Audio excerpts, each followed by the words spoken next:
अस्पताल में बेटी को जन्म देने के बाद 18 साल की कुंवारी लड़की अपनी बेटी को वहीं पर छोड़कर भाग गई। नर्स सुषमा ने आकर देखा कि नवजात बच्ची जमीन पर सोए हुए रो रही थी। बेचारी बच्ची को छोड़कर इसकी माँ भाग गई। क्या हो गया है इस दुनिया को। ठंड का मौसम था। सुषमा ने उस बच्ची को गोद में उठा लिया। जमीन पर उसे ठंड लग रही थी। सुषमा की गोद में गर्माहट मिलने के बाद वो चुप हो गई।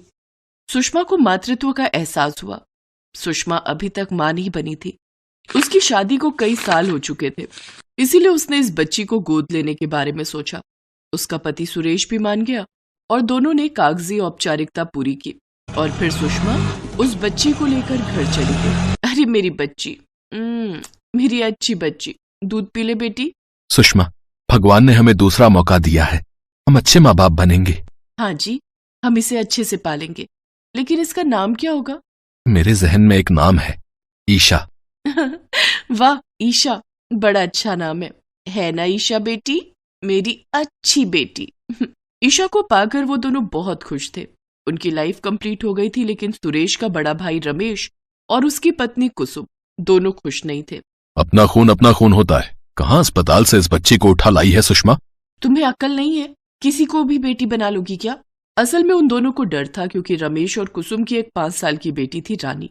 सुरेश और सुषमा के मरने के बाद जमीन जायदाद रानी के नाम पर ही हो जाती, लेकिन अब सुरेश और सुषमा के पास ईशा आ गई है। अब प्रॉपर्टी 2 हिस्से में बढ़ जाएगी। इसी बात से रमेश और कुसुम परेशान थे और उन दोनों को देख देख कर रानी भी इसी उम्र में बड़ी चंट बन गई थी। मैं नहीं दूंगी किसी को प्रॉपर्टी, मुझे नहीं देनी, वो ईशा मेरी बहन नहीं है। कहते हैं कि बच्चे माँ बाप के ही साए होते हैं, वो माँ बाप से ही सीखते हैं। इसीलिए रानी भी अपने माँ बाप की तरह घमंडी और स्वार्थी बन गई। ऐसे ही 6 साल बीत गए और अब ईशा 6 साल की हो गई और रानी 11 साल की। ऐसे ही एक रोज सुषमा और ईशा कहीं जाने वाले थे, लेकिन ईशा ने घर पर रहने की जिद पकड़ी। उस वजह से ईशा को घर पर रखकर वे दोनों चले गए। सुरेश गाड़ी चला रहा था और अचानक से सामने से एक ट्रक आ गया और ट्रक के साथ गाड़ी की टक्कर हो गई। सुरेश और सुषमा की वहीं पर मौत हो गई। ये खबर जब घर पर आई तब सिर्फ ईशा रोने लगी। मैं क्यों नहीं गई उनके साथ? माँ बाबा के बिना मैं जीकर क्या करूंगी? रानी मन ही मन सोचने लगी।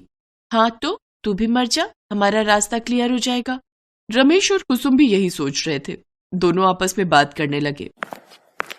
कुसुम, अब दोनों नहीं रहे, बस रानी को रास्ते से हटाना पड़ेगा।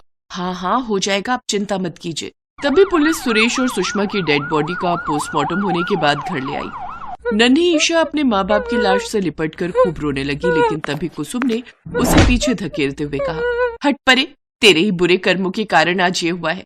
मैं तो पहले ही मना करती थी दोनों को इस पाप को घर में मत लाओ, लेकिन वो दोनों मेरी बात सुनते तब ना, अब भुगत लिया अंजाम।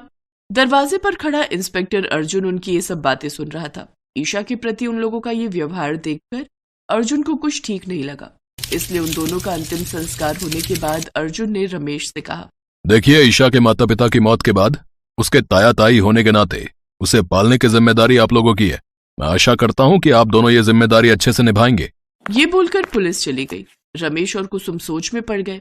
अब इस कांटे को भी रास्ते से हटाना होगा, लेकिन अगर हमने इसको मारा तो सबको हम पर शक हो जाएगा। देखा नहीं वो इंस्पेक्टर हमें कैसे घूर घूर कर देख रहा था। तभी रानी ने कहा, लेकिन उसकी मौत अगर किसी बीमारी से हो जाए या कोई नेचुरल डेथ हो जाए तो फिर तो किसी को हम पर शक नहीं होगा, जैसे कि बुखार या फिर ठंड से। ये सुनते ही कुसुम के दिमाग की बत्ती जल उठी। हाय मेरी बेटी, तू तो बड़ी अक्लमंद निकली। शाबाश बेटी, अभी ठंड का मौसम है, उसे हम मार नहीं सकते हैं तो क्या हुआ, ठंड तो मार सकती है ना। मतलब तुम कहना क्या चाहती हो कुसुम? हम उसे रजाई नहीं देंगे, उसके हिस्से की रजाई हम हमारी बेटी को दे देंगे और हर रोज ऐसे ठंड में रात बिताते हुए उसे बुखार हो जाएगा और वो मर जाएगी। पुलिस के कहने के मुताबिक ईशा अपने चाचा चाची के साथ रहने के लिए चली आई। उसके माता पिता ने उसे अच्छी रजाई खरीद कर दी थी और अपने कमरे में रजाई ओढ़कर सो गई। देर रात को प्लान के मुताबिक रानी उसके कमरे में आई और उसे नींद से उठाया। ए ईशा, उठ जा। क्या बात है रानी दीदी? चुप रह, मुझे दीदी मत बुला, तेरे अंदर हमारे वंश का खून नहीं है। ऐसा क्यों कहती हो रानी दीदी? हाँ सच ही तो बोल रही हूँ, तुझे तो चाची अस्पताल से उठाकर लाई थी। खैर वो सब छोड़, मुझे बहुत ठंड लग रही है, मुझे तेरी रजाई चाहिए। मेरी रजाई? लेकिन फिर मेरा क्या होगा? मुझे भी तो रजाई चाहिए। नौटंकी मत कर, हमारे घर पर रहने के लिए आई है, हम तुझे रहने की जगह दे रहे हैं, खाना दे रहे हैं, और तू मुझे एक रात के लिए रजाई नहीं दे सकती? दे मुझे। रानी ने ईशा से रजाई छीन ली। ईशा ने रोते हुए कहा, सिर्फ एक ही रात की ही बात है ना? हाँ हाँ, एक ही रात की बात है, जा सो जा। रानी ईशा की रजाई लेकर चली गई और 2 रजाई एक साथ ओढ़कर सो गई। आहा, ये रजाई तो मस्त है, अब आराम से सो जाती हूँ। उधर ईशा ठंड में कांपते हुए सोई रही। उसकी आंखों से आंसू टपकते रहे। माँ, पापा, आप दोनों कहाँ हो? देखो ना, रानी दीदी ने मुझसे रजाई छीन ली। मुझे पूरी रात ऐसे ही ठंड में बितानी होगी। आप दोनों लौट आओ ना, मुझे बहुत तकलीफ हो रही है। अगले दिन सुबह सुबह कुसुम ने आकर ईशा पर ठंडा पानी गिरा दिया। अरे ओ राजकुमारी, उठ भी जाओ। हाँ चाची, उठ रही हो। अरे जल्दी उठो, कितना काम है पता भी है। घर साफ करना है, कपड़े और बर्तन धोने हैं, नाश्ता बनाना है, कौन करेगा? हाँ, ये सब मुझे करना पड़ेगा क्या? और नहीं तो क्या, जल्दी काम पर लग जाओ। ईशा को ये सब काम करना पड़ा। फिर रात आई। रानी दोनों रजाई ओढ़कर सो गई। ईशा उससे रजाई मांगने के लिए गई। रानी दीदी, मुझे मेरी रजाई दे दो ना। नहीं देती, भाग यहाँ से। दे दो ना दीदी, रजाई के बिना मुझे नींद नहीं आएगी। तभी वहां कुसुम आ गई। अच्छा, कहाँ की महारानी है आप? तुझे सुषमा ने अस्पताल से उठाकर लाया था, वरना ठंड में रास्ते पर ही पड़ी रहती। और अभी तुझे रजाई चाहिए है? शुक्र कर, घर तो मिल रहा है। मुझे नहीं चाहिए ऐसा घर, मुझे नहीं चाहिए।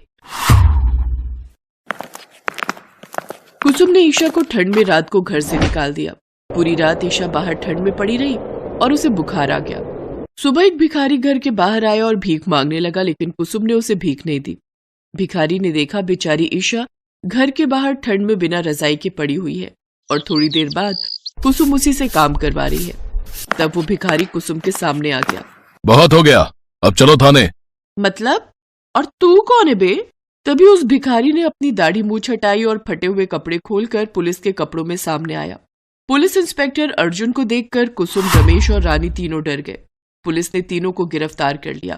मुझे तो तुम तीनों पर पहले से ही शक हो गया था, इसलिए मैंने तुम्हारे घर पर निगरानी रखना शुरू कर दिया था।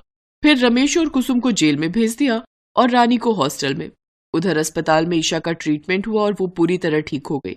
उसके ठीक होने के बाद अर्जुन ने उसे अडॉप्ट कर लिया और अपनी बेटी की तरह उसकी परवरिश करने लगा। साथ ही उसे खूब प्यार करता। ईशा भी अब उसके साथ खुशी खुशी रहने लगी।